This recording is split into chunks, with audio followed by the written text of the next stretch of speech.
Hey everyone, Nick, First Class Home Inspections, doing an inspection in Peoria.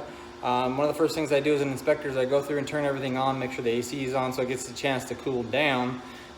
We heard it click on, but I found some issues and that we'll go over and I'll give.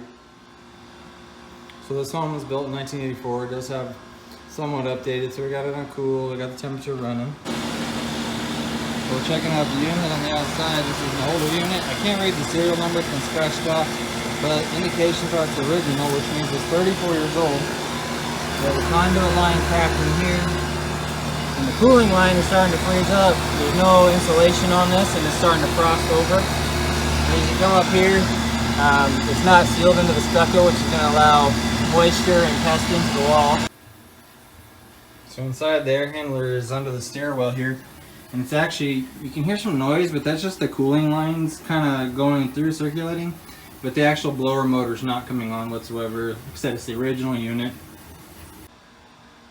So as you can see, it says 97 because it's not working. There's no actual airflow. We're not getting any cooling out of this, so the whole home is not getting any AC or heat source. I can't stress how important the home inspection is. Yes, it's a few $100s, but it can save you potentially thousands, if not a money pit. And that's my job. I'm your home inspector, Nick Bigelow with First Class Home Inspections, 623-680-0707, or firstclasshomeinspection.com.